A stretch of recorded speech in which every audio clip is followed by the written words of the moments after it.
看动画或电影，不少人追求缤纷的视觉特效。但你知道日本动画《神奇宝贝》曾因为皮卡丘发出的电击，导致600多位儿童送医，甚至出现抽搐、暂时失明的状况。到底3C 荧幕闪烁对于我们的影响有哪些？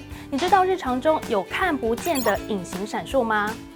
各位观众，大家好，我是徐雅竹。我们今天要聊一聊3C 产品常有的隐形闪烁，它到底是什么？又藏在哪里？这种闪烁看久了，对于人体有哪些影响？而市面上这么多种号称不闪屏的荧幕，就等于是不会频率闪烁吗？日常生活中可以怎么避免隐形闪烁呢？首先，想请在荧幕前的你看着这个背景，会感受到任何的不舒服吗？那如果画面这样交替闪烁呢？速度再快一点，是不是会觉得刺眼，想要转开视线了呢？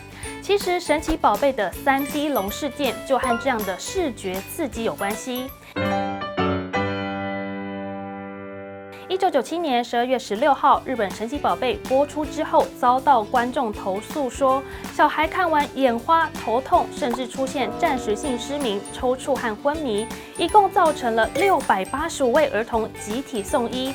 事后调查才发现，问题竟然是出在皮卡丘的电击特效上。动画团队为了让皮卡丘的电击画面更有冲击感，就用了红蓝光高速交替闪烁的特效，让眼睛能够产生强烈的视觉暂留效果。但问题是，这种闪烁频率过高，已经超过了正常动画标准。结果呢，诱发部分儿童出现光敏感性癫痫，所以日本政府呢就紧急停播神奇宝贝长达4个月。从这起意外可以知道，人类对于频率闪烁太快的荧幕可能会感到敏感，甚至会进一步影响到神经系统。除了这种瞬间可见的闪烁之外，还有一种是看不见的闪烁，就藏在我们的日常生活中。也许不会当场引发不适，但长时间下来可能会影响视觉舒适度。像是有民众对于隐形闪烁就特别敏感，长时间看荧幕的话会觉得晕眩、头痛和恶心。但到底隐形闪烁是什么呢？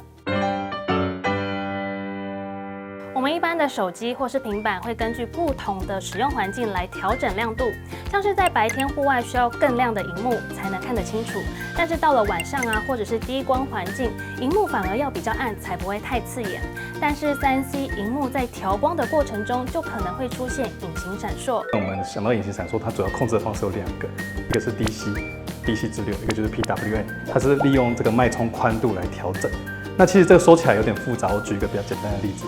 譬如说，你今天有一个大房子，它有一个落地窗。那假如说很不幸的，你买到一个西晒的房子，那你想要让它变得不要那么西晒，阳光不要那么大，大概有2个做法。一个就是我贴隔热片嘛，就是把它贴得黑黑的，让穿透度下降。那这就对应到我们说的 DC 调节。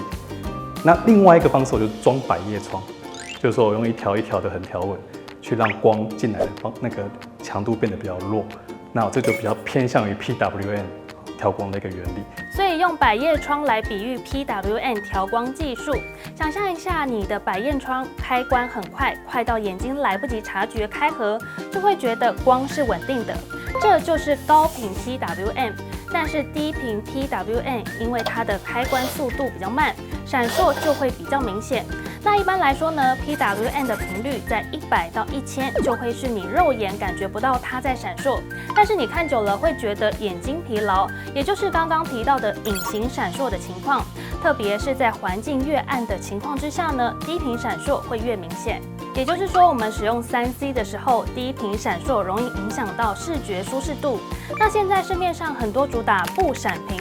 那这个不闪屏就等于不频闪，不会频率闪烁吗？闪屏跟频闪怎么解读？听专家怎么说。譬如频闪是频率闪烁，那我们会对应到低频闪或是高频闪。对，所以它是比较像是一个专有名词，频闪。那闪屏的话，那个屏是屏幕的屏。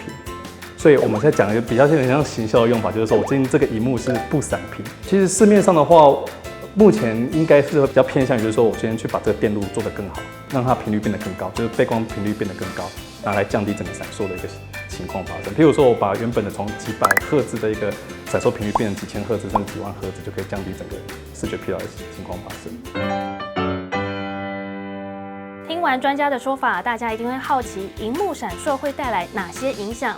根据 IEEE 指出，长时间观看低频 PWM 闪烁的荧幕，可能会导致眼睛疲劳、干涩等症状。尤其部分的人对于低频闪烁特别敏感，可能会引发头痛，甚至是出现恶心，影响视觉敏锐度的状况。